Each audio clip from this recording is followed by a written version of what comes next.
So that decision came late in graduate school. I had become a tutor like any sort of broke, desperate graduate student. I needed some money to pay for tuition, and so I thought, oh, I'll tutor on the side when I'm not doing homework or assignments. I started out tutoring standardized test prep like the SAT and the ACT. I tutored academics, everything from pre-calculus to history to English. And then I also tutored college essays. And the college essays were my favorite part. I always knew that that was something that I wanted to invest more heavily in. Frankly, Okay. too, I had to look myself in the mirror and go, I am not a good standardized test tutor. I mean, I'm just not. I'm not the kind of person who has the kind of organization and rigor and the sort of like, dedication to repetition that it takes to be a good SAT tutor or a good SAT taker for that matter.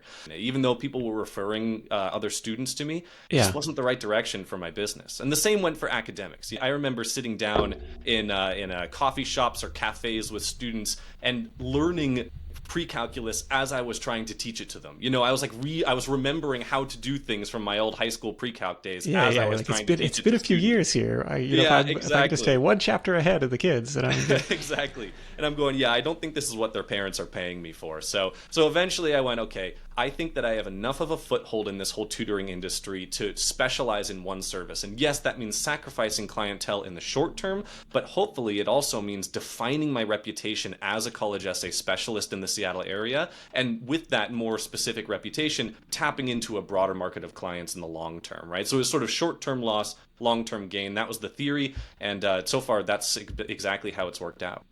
I kind of like this tactic of, starting a little bit broader just to get a sense of what you like doing and what is delivering results for clients, because you have to kind of test the waters there. And to Yeah. be honest, like, hey, when I'm a beginning freelancer, like if you're going to offer to pay me for whatever it is, like I'm going to take Yeah, that work. I'm going to say yes, yes. And exactly. like play the improv game. Yes. And by the way, we could also offer this other service. But as that business matures, you start to recognize, okay, well, this is really where I think my wheelhouse is, even if it means it's kind of scary. Like I might be cutting off 75% of my revenue here, but I think there's a bigger piece of the pie or an opportunity to really carve out a niche for myself here on the essay prep side. And you mentioned, okay, I'm going to do this in the Seattle area, like, but you could theoretically do it virtually. Like, do you find most clients are local though?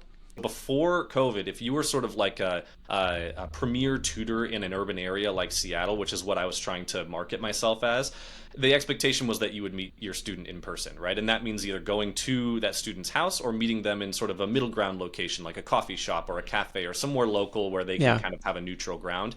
So I was spending my time just shuttling all over Seattle, getting caught in traffic on I-5. I spent a lot of time singing in the car to myself between meetings, a lot of wasted time, frankly. Okay. And then COVID hit, and suddenly it became okay to have a tutor meet with your student virtually. That became sort of an understood and expected thing.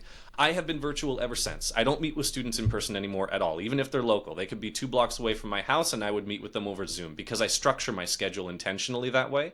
Yeah. And what that allowed, to your point, was that I started to pick up clientele outside of Seattle too. So now my big hubs are California, Seattle, Chicago, New York, and even a little bit internationally every year now too. Well, it's funny, we're 25 minutes away from each other, and I had the thought Yeah. for a moment, like, oh, we should record this in person, but it's like that just breaks the whole system. Like, now I'm set up for Exactly. remote recording. Like, let's just stick with what's known. We'll send you a I mic. know. We'll do the thing. Um, on the marketing side, though, like I'm thinking of SEO and keywords. Like, you probably have to focus on, Seattle essay, tutor, or Seattle college admissions essay help versus, I can't, more difficult to cast a nationwide net there, or have you found a way around that? Well, you know what's so funny? When it comes to actual marketing, I have never placed an ad in my life for this business. I've never done a Google keyword ad. I've never done any sort of physical mailers. I've never done any sort of promotional marketing. Part of that, frankly, is that I have no background in business education and I don't really know how to do it in an effective way without sort of throwing my money away.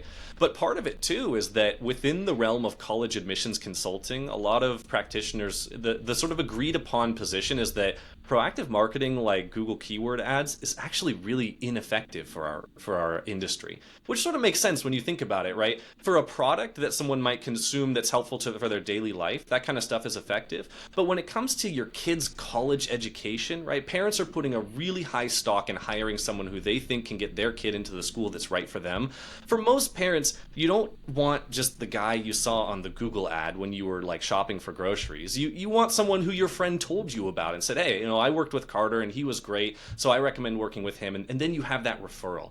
So for almost everybody in this industry who's an established consultant in college admissions, most of our business, in fact, almost all of our business, comes from direct word of mouth referrals. And very, very little of it, in my experience, comes from promotional or sort of proactive marketing. And that's why I haven't invested in it, and I haven't really seen any reason to invest in it, given the sort of power of the word of mouth network. It's a challenging business in the sense that it's kind of a one-off purchase. And yeah, maybe that family has siblings, but they also know other families whose kids, are of a similar age. So like you can see how the word of mouth starts to spin. And it was the same thing for my wife in wedding photography. It's like, hopefully, if everything goes right, this is a once in a lifetime thing. But those brides and those bridesmaids like all knew other people of a similar age who were getting married soon. So she found it was kind of surprising, like how quickly that word of mouth started to spin. But the challenge is you got to have, clients 1 through 5, before anybody can spread the word about you. And in their case, it was, ads on Craigslist, like almost last minute, whereas like the brides they were, serving early on were, the choice was either, their friend with an iPhone in the back was going to take these pictures, or, we'll roll the dice and take a chance on these new photographers, like just to build up their portfolio. What was it in your case, like finding, those first 1, 2, 3, 4, 5 clients on the, specifically on the essay prep side? Yeah, it's a great question. Well, first, can I compliment your wife on dealing with the wedding industry? I mean, my goodness, I think college admissions is stressful. Oh boy, weddings would be a whole nother level.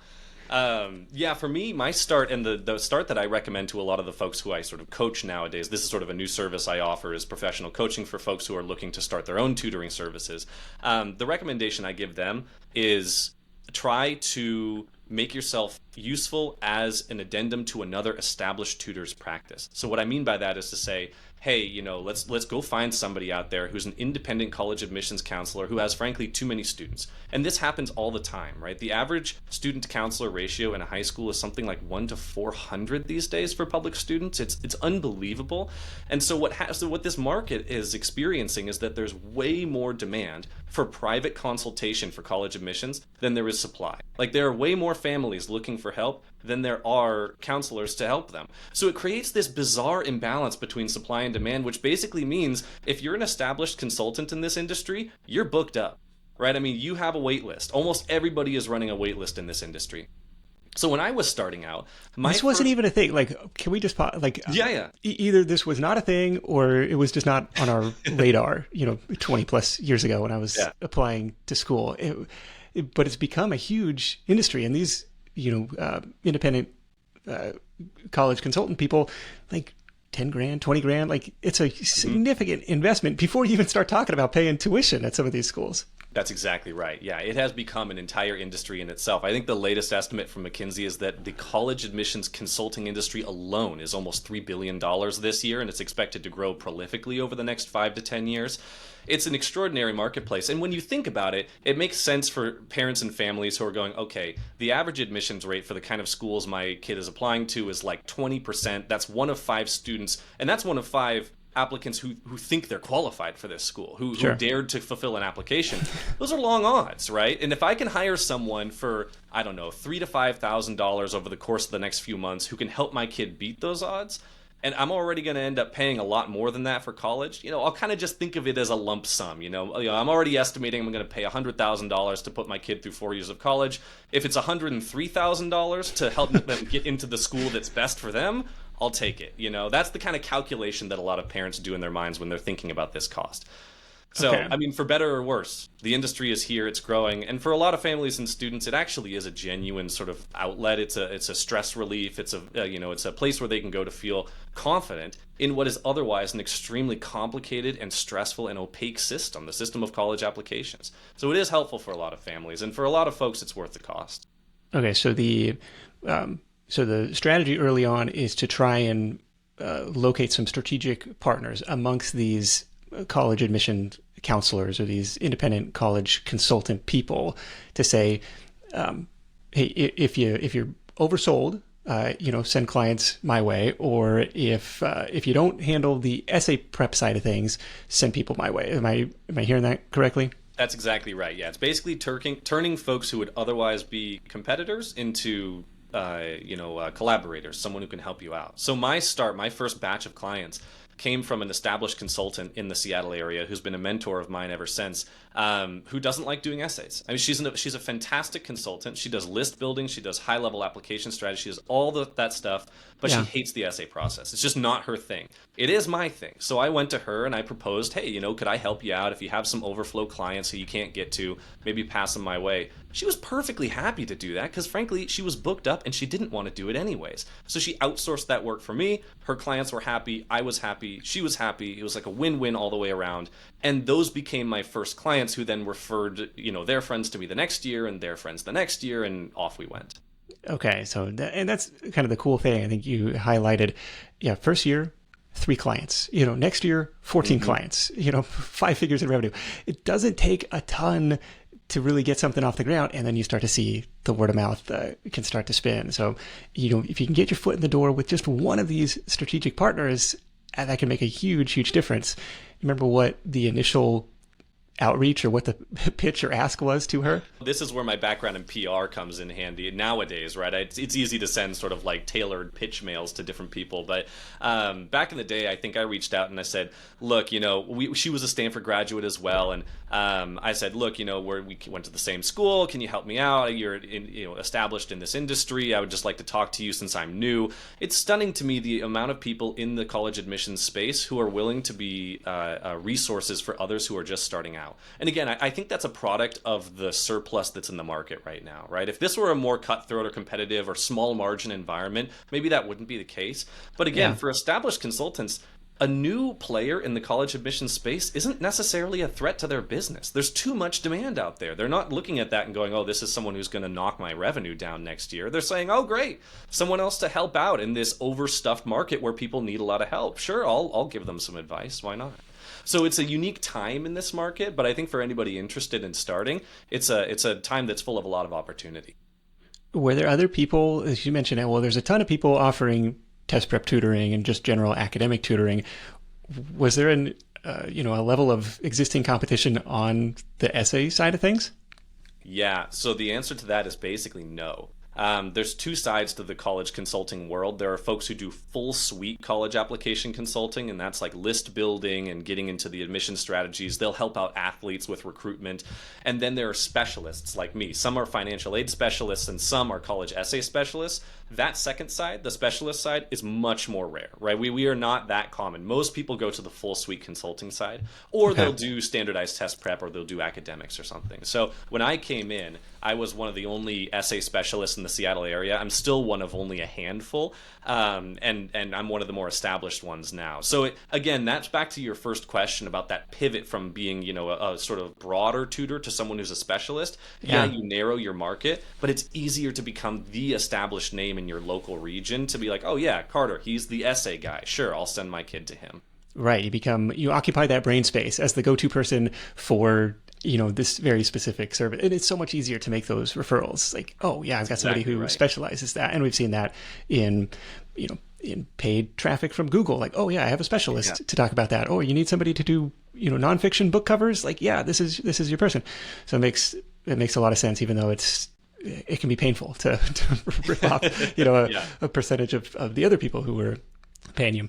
Now I got to ask, what was your essay about that got you into Stanford? I should have seen this question coming. I was a musician growing up, and I came from a family of musicians, but I was the first in my family to do both jazz and classical, and so my essay was kind of about the different way you approach jazz music versus classical music, and the sort of ways that both of those reflected different sides of my personality. I can't remember what my main sort of core theme was, but it was something around sort of the dichotomy there. I don't think it was a particularly great essay, frankly, looking back on it, but that's a sign of growth, right? When you can look back on your old work and go, wow, I can't believe that worked, like I would have improved that if I'd gotten another crack at it. But sure, with the benefit of hindsight. Totally, yeah. my essay, and I can't imagine anyone at University of Washington ever even read this based on, the other side of the application. But mine was about, everything I know I learned from watching The Simpsons. And it was just kind of this silly piece about, how, on the surface, kind of a crass show, but underneath there's lots of fun lessons from this little nuclear family. So that's, I was looking it up on my machine. I was like, no, it's many, many hard drives ago. So it's long. Oh, that's awesome. Lost to the annals of history. But that was one of my essays. You know what? For an overworked admissions officer who's read too many applications, I think that would probably be a breath of fresh air. Smile a little bit and think about The Simpsons. Something to stand out. Who knows? That's right. if that had any work. Talk to me about pricing this service. And I don't think there's any public pricing on the tutoring website. So talk to me about, well, what does it cost to hire Carter these days? My flat rate right now is $225 an hour. I think for the Seattle area, for full suite college application consultants, that's a little bit on the low end. Specialists tend to charge a little less than those full suite consultants just because we don't offer as many services. So it's a little bit on the low end, mainly because I'm trying to scale up. But the pricing question comes up a lot. And I think, in the interest of kind of sharing with listeners some of the missteps that I took early on that hopefully they can avoid. When I started out in this industry, I priced myself really, really low. I priced myself at $75 an hour. And at the time, as a graduate student, that felt luxurious. I didn't really do a full market research to understand that in the world of college admissions, that's not only cheap, that's sort of suspiciously cheap. That's like, what's wrong with this guy that he's not charging more than 75, And actually, I would not be surprised if a couple people saw my rate and said, ooh, I don't know if I really trust this. I'm going to move on. So it's like looking for the Groupon for skydiving. You're like, I don't know if this is something I necessarily want to discount on. That's exactly right. That's a great comparison. Yeah. Well, so that's exactly it. So, but I think my error back then is I remember thinking, okay, what am I worth? As a college admissions or as a college essay consultant, what do I think I'm worth? Well, I don't have any experience, and yes, I took some creative writing classes and I have Stanford on my resume, but I don't know if I'm really fully, qualified to charge $200 an hour or something. Yeah. I think that was my error, right? Because it's not about what you internally think you're worth. It's about what the market can handle, what they're willing to respond to. And that has nothing to do with your own self-worth or positionality or anything. If I'd done proper market research and thought of it more as I'm an actor in this space and less of what am I worth relative to other people in the field from a sort of inherent emotional standpoint, I think I pretty immediately would have seen you need to start out at over $100 an hour. I would have started higher. And it's taken me a little while to scale to 225. I think now I'm in a more comfortable place. But it was an interesting transition early on. And it's and you kind of build hourly, and that's a little bit surprising. I was expecting to say like, oh, it's a flat package for X $1,000, and that includes deliverable 1, 2, 3, 4, 5. Yep. But you are billing hourly? Yeah, I bill hourly and not a package deal, and that's a very intentional choice. Actually, most people in the college admission space do a package deal. These are folks, though, that do the list building and the strategies and the athletes. And, it's kind of like they offer a fuller suite of services, which means you can carve them more precisely into packages. From my vantage point, the reason I charge hourly, there's a practitioner's reason and there's a business reason behind it. I would say the practitioner's reason is, frankly, essays with high schoolers don't move linearly. Right? I mean, I can't say that it's going to take 4 meetings for a high schooler to get a personal statement out because they're 17 years old and they're out playing volleyball with their friends and they forget to do their essay one week, or maybe they do it really quickly, but it's more messy than we thought it was going to be, so you got to go back and fix some things. Right? Writing essays is fundamentally an artistic practice in my mind, which means it's inherently non-linear, right? It's kind of hard to predict. You have to come at it from different angles. And that inherently resists something like a package deal where you say, okay, you're going to buy 5 meetings and 3 revision sessions, and at the end of it, you'll have these essays. It doesn't work that linearly with working with high schoolers on something like writing, especially personal, creative writing, reflective writing. That's my experience. What's more of a fit for them is saying, okay, nice work. We're going to need to tack on an extra revision session for this, and maybe you have an extra question that we didn't think about, so we're going to tack on a little bit more there. That hourly model tends to be the kind that has the flexibility that high schoolers need to adapt to their process. It sounds well rehearsed after many conversations with parents, I imagine, because they're like, well, how much is this going to cost me in total? You're like, well, it depends, it depends on your student and how long it's going to take. Yeah. You can't just say, I don't know to that question, for sure. Yeah. Kind of give give people that ballpark range and kind of that prospective clients.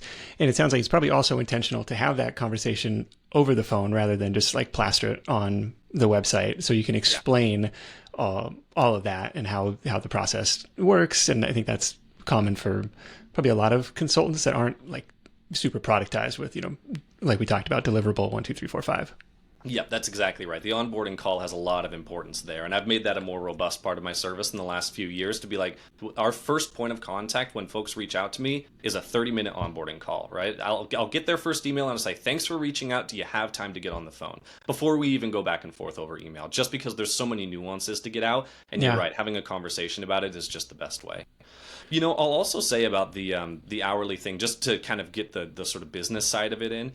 I find that when it comes to working with folks hourly, you'd be surprised at the number of people who continue to add on, sort of beyond the original scope of what we thought we were going to do together. They continue to add on just a little bit more and a little bit more.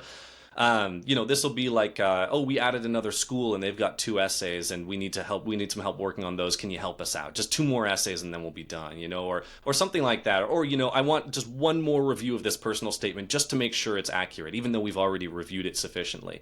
Stuff like that actually does add up and become a significant part of my revenue every year. Whereas with a package deal, when you get to the end of the package, it's a natural breaking point where people say, great, I've fulfilled the thing. See you later, right? I've done it. This is a natural time for me to walk away. Hourly, there is no natural time to walk away. And what you see is a lot of folks kind of hang on a little bit longer. So it does generate some additional revenue over time. Any tools and tech you're using to schedule billing or schedule clients, or just, handle the back end admin? Oh man, see, this is where I invite you or any of your listeners to help me out. I am such a Luddite when it comes to technology for business operations. I am so bad. I finally started using Intuit QuickBooks to work with the sort of like revenue and invoicing. That's been a blessing, thank goodness. I'm not like managing my books by hand anymore. I am still doing my scheduling by hand, which is terrible. I need to get a calendar service going. So I have some catching up to do. But I will say, I run my website through Squarespace, which I found to be perfectly good. I have no complaints about them. I do my invoicing through QuickBooks, and then I do my meetings over Zoom. And those 3 applications alone, I have found to be enough to run the business if you're willing to do some kind of gunky scheduling over email. I am right now, but I know there's a better way to do it. I just got to actually, get on my horse and figure it out. Yeah, I mean, I imagine there's a ton of tools, aimed at that solo freelancer type of person. Practice was one who had sponsored the show last summer, aimed at that solo service provider type of business that had built-in scheduling, and I want to say payments and invoicing too. But just curious about that, because people, there's always like, and then it's like, well, my first client, do I start at like, invoice number 1, or do I, come up with some random 3-digit number that makes it look like I've been doing this for a long time? All that. Yeah. Well, what's been the impact of AI on all these essays? Like, are people trying to turn in some ChatGPT stuff these days? It is a disruptive force for sure. I think I'll say this. It's really hard to predict where this will go in the next 5 to 10 years, because nobody really knows how generative AI technology will change. I'll say that right now, if you're a parent out there or you're a student and you're approaching college applications, please do not use these tools to write your college essays. You can use them to brainstorm, to help generate ideas, right? Bounce some ideas off the, ChatGPT or Bard or whatever, or Gemini now, I guess, right? Whatever you want to use. You can use it to maybe make some suggestions about the clarity of your writing. Hey, I feel like this sentence is kind of mangled. Can you help me write it more cleanly? That's fine. Please do not generate any significant amount of text that you'll actually put into your essay, because these tools aren't there yet. They cannot produce strong college essays. My theory is that by their very fundamental design, they can't produce strong college essays, right? These tools are trained as large language models by absorbing a corpus of human-generated content and then basically averaging it, right? Trying to estimate what an average thing would be and making it clean and compelling. But by definition, they're not in the business of producing things that are memorable or that stand out or that are sort of unusual in an attractive way. That's the artistic side of college essays. That's the whole point of them, is to stand out, right? Your essay was about The Simpsons. It's like, if you ask ChatGPT what are good personal statement ideas, I guarantee it would never recommend that, because that's not an average thing to recommend. Now, 5 years from now, I might be out of a job when ChatGPT evolves into some sort of sentient super agent or something. I have no idea, but for now, that's where we are. Fair enough. it sounds like it's very dependent on you being the expert and delivering these, one-on-one sessions at $225 an hour. Is there anybody else on the team, or like, I want just trying to get a sense of the logistics and the timing? Because up until very recently, like doing this still on the side of a full-time job. Yeah, and that was a whole situation right there. I mean, this podcast is specifically for people doing things on the side, and I have massive respect to anybody just sort of making that juggling act work. But boy, howdy, I mean, that was tough. Right, especially towards the end there, I had sort of progressed in my PR firm, and it was challenging to balance both of them as my business sort of started to pick up. I will say this, I don't have anybody else on my team right now. It's just me. That said, this is going to be my first year of full-time college application consulting. So we'll see if I can scale to the point where I need to bring somebody else in. I think that would be great. I sort of explored the option last year, didn't end up pulling the trigger, but might be able to this year. We'll see. So it's a little bit of an experimental zone right now. I may have to send you an email in a year and say, hey, here's what happened. Okay. But for now, yeah, I'm sort of the one running the show. Was this like early morning? Was this late night sessions, after work hours? Like, I imagine maybe pounding it on the weekends. Like, what happened? Yeah, well, so it depends a lot at the time of year. I think you referenced earlier the fact that this is an incredibly seasonal industry, right? The application deadlines for college are mainly in November and January, which means that, for example, right now in February, I'm in the off season, right? I'm hanging out. I'm walking, taking my dogs on walks. I'm going on runs. It's great. I can just relax. But when we get to September, October, I basically go underground and I say goodbye to my friends for a couple of months. I'll be back in January, and then I reemerge when the season is over. So to answer your question, it depends a lot on the time of year. When we're in the busy season, or when we were in the busy season, I guess when I was still working full time at my PR firm, the pattern was to wake up early and do suggestions and revisions on papers before I logged on to work during the day, right? So I'd do that from like 6:30 a.m. to about 7:30 a.m., give or take. Log on to work my day, and then I would get off at 5, and I started meetings at 5:30. I would go 5:30 to 6:30, 7 p.m. to 8 p.m., and then 8:15 to 9:15. These are high schoolers, so they have like no problem meeting at 9 p.m. And then from about 9:30 onwards, I would work on essay revisions until I couldn't do it anymore, and then I'd go to sleep, wake up, and do it again. So it becomes a grind, right? It becomes an all-day-long grind, and there's breaks in there, and sometimes a student cancels, so I get a little breather, right? I don't want to glorify, like, overworking yourself, certainly, but for a seasonal industry, sometimes it does come down to just pushing through it when the time comes. So that was weekdays. And then, on weekends during the season, I usually meet with 5 to 6 students a day. Those are 1-hour meetings with half-hour breaks in between, which eats up most of the day. And then I have recap notes to do and some essay revisions in the evening. So in the season, it's very intense. It really takes over the schedule. Outside of the season, it's really not intense at all. So it's feast and famine in this industry for sure. What's the stress level, coming into February, March, April, May? You're like, is the business going to materialize come the fall, or am I, did I just make a horrible mistake, walking away from work here? It's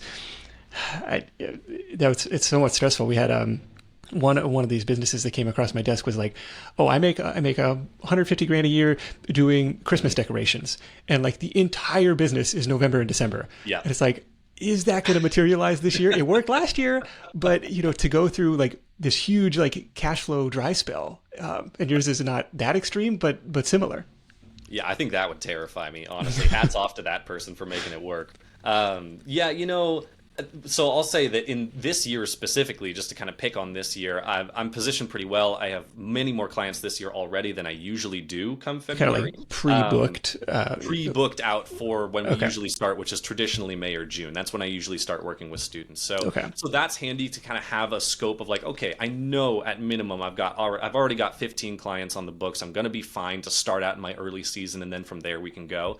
But yeah, I mean, there's a little bit of faith involved in this every year. Of course, I think that's any seasonal business. You got to have a little bit of faith, and you've got to activate the referral network properly. So, I wish there was something I could say to say, oh yeah, this is how I guarantee that I'll have a proper amount of business for the coming year. Yeah. But I think when it comes to running your own business, that's part of the trade-off. You don't have a boss, and you don't have anybody kind of telling you what to do. But on the other hand, there's no guarantees for anything. You don't have an established salary. You don't have anybody who's going to hand deliver your clients for you. You have to go out and get them yourselves. There's sort of that sense of vertigo, kind of looking over and going, oh, there's no safety rail here necessarily.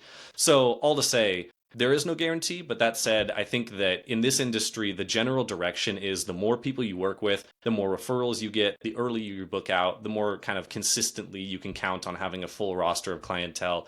And now, having done this for the better part of 7 years, I'm to that place where with a fairly mature client base where I can count on those referrals coming in. Yeah, I guess the 12-month calendar is somewhat arbitrary. So maybe you just shifted in your mind. Well, my year starts in June or whatever, right? Versus, thinking, well, it's all stacked up at the end of the year. How am I going to eat in the spring? One concept that I like to try and drive home is the concept of what I call gravy time. And this is the point in the year at which you have earned enough to cover all your expenses. And for the average person, with a typical 5% savings rate, they're working into like second week of December before they're like profitable, basically. Like right. It took all year to cover my expenses. And like, the last couple of weeks is like, that's where I'm, that's what I'm saving from. And it's like, oh, all else being equal, I'd like to knock this out in, March, and then, the rest of the year is gravy time. And we've had other people with seasonal businesses. They're like, well, once I hit my number for the year, like I'm good. I'm off to Costa Rica. I'm off to wherever. Yeah. And it's kind of, well, if you want to keep growing, keep pushing it, and then you're welcome to do so. Was there a specific revenue target or lifestyle dread when it came to like essentially working 2 full-time jobs during the busy season that you're like, look, something's got to give. I see more upside over here, or like I really want to do my own thing. Like at what point did you feel comfortable calling it quits at work? Yeah, well, first, can I say I love the phrase gravy time. And I think if your shop ever needs new merch or something, that would make a great T-shirt too. All right, gravy time. Yeah. No, I think, the signal for me to move on from my full-time job, I think one of them is something that folks who launch successful side businesses often say, which is that the revenue from my side business started to exceed the revenue from my full-time job, right? I was earning more in my side business. That became true for me in 2021. It's been true ever since. And I kind of That's a great place to be. And I will pause to say it's pretty uncommon in a service business or in an hourly service business, right? just because of the time constraints. So good on you for making it happen. Yeah, totally. Yeah. Well, I mean, that's one of those things where I look back on all the lost weekends and go, was it worth it? Okay, I guess it was, but boy, it was tough. But yeah, so that was one of those thresholds around, okay, I'm making more money in my side business than my full-time job. So clearly there's something to think about here. I think the other thing too was it was getting to the point in this past cycle where my service to my students was starting to suffer just a little bit because of the time constraints I had going, or if nothing else, just because of the kind of mindset shifts I was doing, right? You can imagine during my day job, my whole role was to, do corporate communications. I was working for Fortune 500 companies, writing op-eds for senior executives, blah, blah, blah, right? All the stuff you do as a PR director. And then I would switch over and try to become a creative writing teacher in the evening. And it works to an extent. I certainly have a lot of practice with it, but it also ended up being like my first student that I went to half an hour after logging off of my PR job. I was kind of in the mindset of going, okay, well, the following 3 points demonstrate my interest in USC because XYZ. It was too structured. It was too corporate, right? It felt wrong. It wasn't the kind of creative mindset I needed to be in. So I started to see that tension emerge where I just wasn't able to kind of fulfill what I knew was my full potential as a writing tutor and as a college admissions tutor. So I thought, okay, from both a financial standpoint and just from a service quality standpoint, it's probably time to move on. And that was, a month and a half ago. So there you go. Do you anticipate, were you turning clients away? Like, I don't have the capacity for this. Like, do you anticipate being able to take on more business and grow the top line now that you have more hours in the week? Yeah, I really hope so. I mean, I literally have twice as many hours than I used to. So hopefully we can significantly grow the clientele. But we'll have to see, right? I mean, you run into sort of industry-specific constraints too. Like, I'm working with high school students. They can't meet with me at 1 p.m. Like, they're in class, Sure. And so I can't take meetings with them during that time. There is a certain constraint on the number of clients I can take just because of their natural schedules. So that's where I try to rely on the fact that I have clientele coming from across the country, right? 1 p.m. here is 4 p.m. on the East Coast. So maybe I can take some more East Coasters this year. There's some ways to kind of work the margins there to make it work. So we'll see. But, honestly, I'm not going to pretend like I have the full schedule figured out, right? This is my first year of full time. So we'll see what happens. Yeah, I love that schedule flexibility. Oh, I can serve people in different time zones. I mean, my Right. brother is a full-time tutor now, and he loves that flexible schedule. Like, oh, I can ski until 2 o'clock because my first meeting isn't until high school gets out at 3 or whatever. I can make it down the mountain in time. And Yeah, so that's that's great. like perfect. That's great. And so as far as what's driving the clients and sales today, it's like primarily these strategic partnerships with, and specifically with like college admissions counselor type of people. Like, hey, do you have a go-to person for the essay side of things? If not, I want to raise my hand and be that referral recipient. Yeah, that was how it started out. I would say that's how I got off the ground. Nowadays, it's almost entirely word of mouth from either current or former clients, right? Folks who have worked with me, mostly parents talking to their friends saying, oh yeah, last year we worked with Carter and he was great, so you should really think about it, That natural word of mouth through the client market, that's really what's driving my growth right now. Do anything to incentivize that? Like, oh, $50, referral fee or, something like that.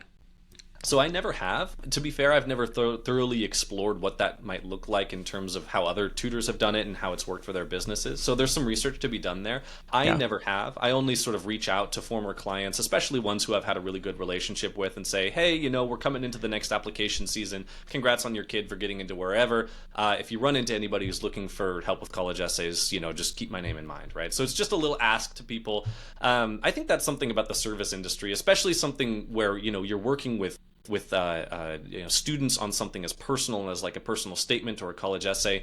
There's a lot of trust and rapport that you have to build with parents and with students to make this whole thing work, which means that when I'm done with the process, I usually have really good relationships with my clients, and I can go to them and count on the fact that they will indeed bring me up if the circumstance is right. So I haven't done any sort of specialized structural ways to promote referrals, but word of mouth so far has been enough. Do you need to go out of your way to collect Yelp reviews, Google reviews, Facebook reviews, anything? I imagine you have some level of visibility if somebody Googles you or somebody Googles, essay help, near me or something.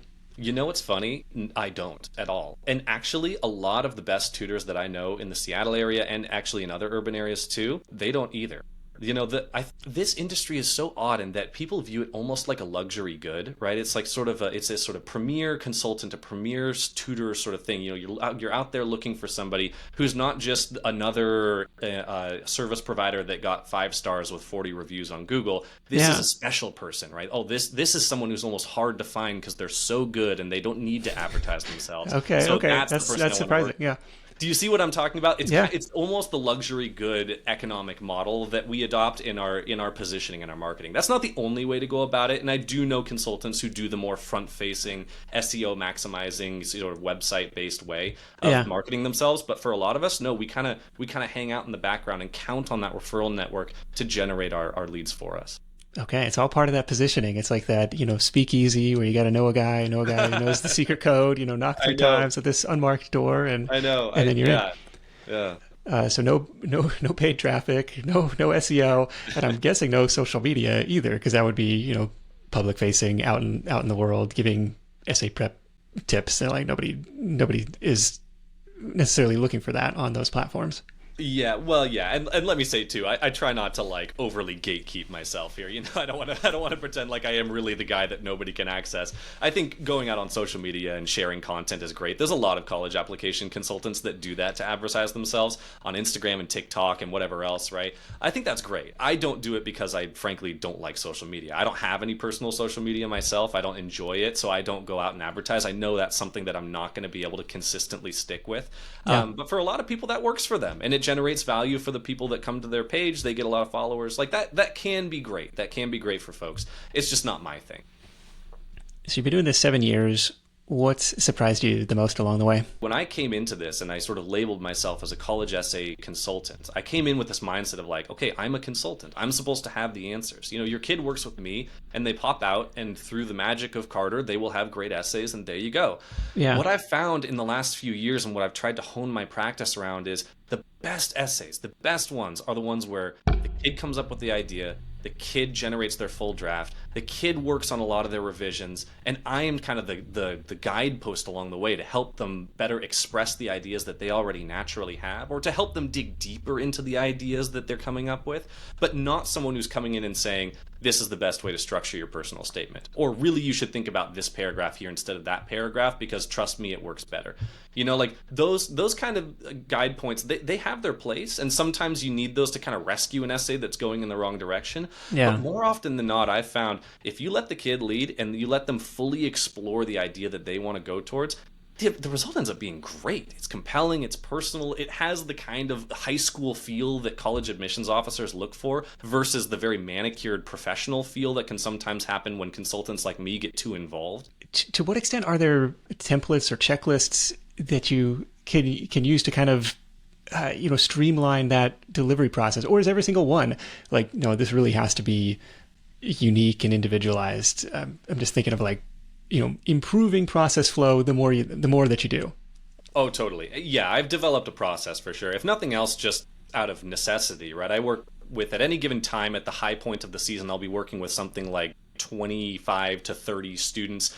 If it were a chaotic, non-process oriented mess, I would lose track of where everybody is, right? So there's definitely a process to it. I will say most of that process applies early on for the personal statement, which is the messiest of all the essays. And then from there on, they get a little bit more consistent and you can follow a more consistent path.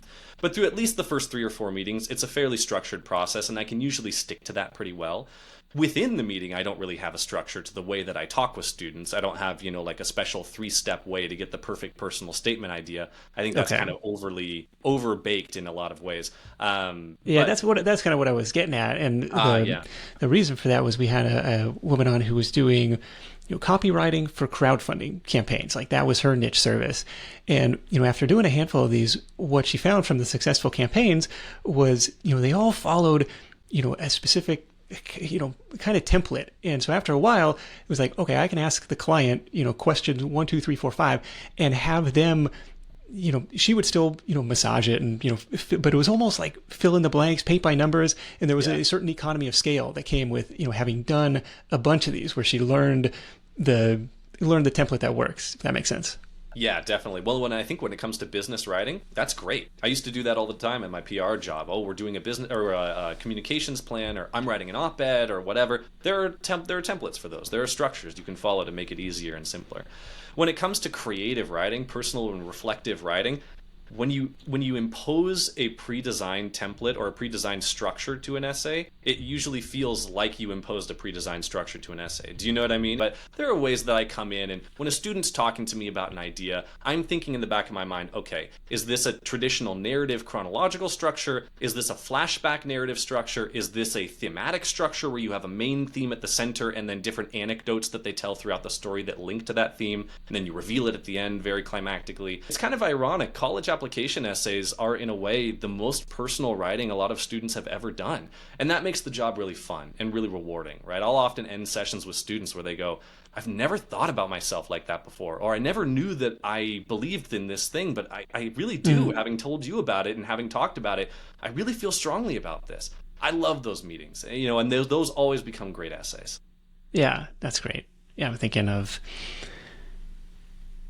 Well, maybe this is like a future product extension. It's like, well, I have kind of the, recipe 1, 2, 3, like, oh, does it fit into this bucket? Does it fit into this bucket? Like, okay, if you want to hire me, I'll do it with you. That's going to be this price. But if you want the DIY version, like here are some, here's some guide rails, digital product type of thing. But you mentioned potentially hiring some help this year, growing the client base now that the hours are more available. Mm-hmm. What's next for you? Where do you want to take this thing? It's a great question. Well, I think there's 2 directions. When I was first considering going full time, the big question was, do you pivot? Do I pivot into being a full scope college admissions consultant and start taking on things like list building and college strategy consulting and all that? Or do I dig down and go deeper into my niche as an essay specialist? I've chosen door number 2 to kind of stay in my writing world and be an essay specialist. So hopefully ChatGPT doesn't get any better for a while, because I'm in this world now. That said, I think the place I'm hoping to take it is to both deepen my work within college essays themselves, and then also expand to take on some services that are just next door to college essays. So, for example, I'm working with a student right now on application to some specialized STEM-based summer camps. Right, these summer camps are so competitive these days that they've started assigning essays as part of their applications. So I'm working with him. Right, he's not even a senior yet. He's applying to summer camps, and yet here we are working on essays together. That's part of the deal now. That's part of the industry, and now hopefully I can start to expand a service there. Like I said earlier in the episode, right? I'm now working with students on professional coaching and consulting, folks who want to become tutors or even college essay specialists. Yeah. I'm working with them to kind of talk about how to do it. So there's some services that are just right next door to being an essay specialist that are easy for me to expand to, and then hopefully next year I can add one or two more, and the next year one or two more, and slowly kind of build out to be a more diversified and well-rounded business while keeping that core of the college essay world that I love so much. You get me stressed out. My kids are 10 years away from this world, and it's like, oh gosh. Oh yeah, better start thinking about personal statement ideas right now. Oh my goodness. Yeah. No, I know. The whole college application world, it's kind of moved earlier and earlier in the educational process, hasn't it? It just, every year it feels like it's consumed more of the schooling life of these students. All right. Well, we'll cross that bridge when we can. Yeah, don't worry about it. You're fine. Or maybe you'll get a call from me in 10 years. Be like, hey Carter, we need some help, right. man. That's right. All right. Well, very good. Carter Osborne, tutoring.com, Osborne with an E. We'll link that up in the show notes at Carter or at sidehustlenation.com/Carter as well. Thanks for joining me. This has been fascinating. I'm taking a ton of notes as always. Let's wrap this thing up with your number one tip for Side Hustle Nation. Yeah, thanks, Nick, and thanks for having me on. And may I say, too, to all of the people who have been on your show before, thank you, too. I started listening to this show a few months ago, having no knowledge about small business growth at all, and it's been extremely helpful. So just, thank you for putting in the work to make this podcast happen. I'm sure I'm not the only one out there that's gotten a lot of value out of it. Well, thank you for tuning in, and it's dangerous because you'll get lots of different expansion ideas. Oh, I could do this direction. That's kind of where I'm like, oh, shoot, what if I was in your shoes? Where would I go? But yeah, I know. Totally. I know. I feel like last week I was like, should I start flipping furniture? I feel like, wow, that could really work. Yeah.